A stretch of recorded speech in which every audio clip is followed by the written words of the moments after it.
Hey guys, and welcome to the Car of the Day. It's a new feature we're going to be trying out over the next few days. Basically, it's cars sent in from you guys to me. You asked me to check out a lot of these cars, whether it's at a salvage auction, it's on Auto Trader, it's on Craigslist, something that's unique, something that might have been doctored up, something that's got a story behind it, or something that's rare. We're going to check it out and analyze it here on video. Now, most of these are obviously going to come from the salvage auctions because it seems to be what you guys have the most interest in. And today, we're going to be talking about a 1994 Toyota Supra. Now, if you want a car that you're interested in featured on the Car of the Day, be sure to email me at samcrackauto@gmail.com. It's in the description box below. Make sure in the subject line you put in COTD. Now, let's check out this Supra. And here it is, a 1994 Toyota Supra sent in to me by a viewer named Kenny. Now, the first thing that comes to my mind is the salvage auction your key to a cheap Generation 4 Supra? Before we get to the answer on that, let's check this car out and see if it's worth bidding on or even potentially buying. So the first thing we notice is that this has a Texas certificate of title, which means it's got a clear title, not a salvage title. That's always a great sign. The next thing is that the odometer has 163,000 miles, but that is exempt, and that's of course because the car is well over 10 years old. Usually on a car that's over 10 years old, these cars are usually exempt from having an odometer statement. And it runs and drives, which means that it comes with the keys, which is always another great sign.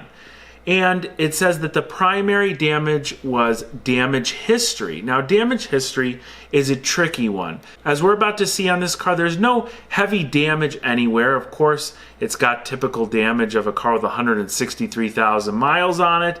And as you see in this main picture, that front lip is all chewed up. But damage history tends to mean that the car was in an accident at some time and repaired, but it's definitely not that clear. And the one thing that's entering my mind is, why would this car be at a salvage auction? Again, let's continue looking at the photos.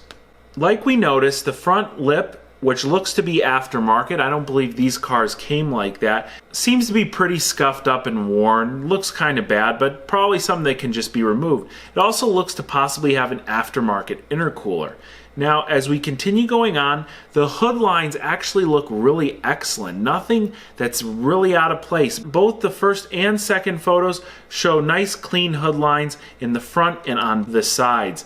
The headlights look pretty good too. Now, moving on to the rear, besides this aftermarket side skirt, nothing stands out as looking to have had any really severe damage that was kind of pieced back together. Obviously, it looks to have some aftermarket wheels. The interior is where the car could use some help with some really filthy carpets and torn up leather seats, but we all know that that stuff, especially in the aftermarket, is taken care of fairly inexpensive, and the rear seats look like they were hardly ever used. This is the money shot. The reason why everybody wants these Supras is for the engine. And there is our odometer, 163,345 miles. One other thing we'll note in this picture, it shows that the doors are open, the seatbelt light is on, and the airbag light is on. Now, this is where I need your help in the comments section. Usually, they turn these cars on in the picture. Obviously, we can't see a tachometer, which would show the engine running, and that would confirm that the engine is on. So if the airbag light is indeed on, that could be a problem. But what also could be happening in this photo is just that the accessory power is on and it has all of those lights on. If you know anything further about this, definitely comment below. It might give us some more detail on this car. Our last photo, this pretty much reminds me of the Fast and the Furious car without all the graphics on the side. So the first thing I would do personally if I was really interested in bidding on this car is running the VIN number through our free history report. Now, if you haven't seen the video on that, I'll link it above right now. Since the primary damage is damage history, maybe there's a chance of an accident record or something that gives us a little bit more information. We'll go to our website here, research.com, and hit continue. Now, what's strange here is that it comes up with no accident records, no theft records, no junk records, no problems. It looks like a clean report. But when we scroll down, we do see a historical event that does point us to a little bit of an issue, and that is in August of 2016, so about a year ago, This car was at a salvage auction with front end damage, again with a Texas certificate of title and 162,000 miles. Let's go back here and see this car has 163,000 miles now. So someone's put at least 1,000 miles on this car since it was first at the salvage auction in 2016, which it doesn't tell us whether it was at Copart or IAA. But the next thing I would do, since it was at a salvage auction, it's probably going to be tough to find with it being a year old, is see if any old photos of this car come up from the first time it was run at salvage auction. All we're doing is Googling the VIN number here. And actually this looks like the same car, but some different photos. And it looks like it was ran through in August of 2017 at IAA. So there's a little bit more to this story.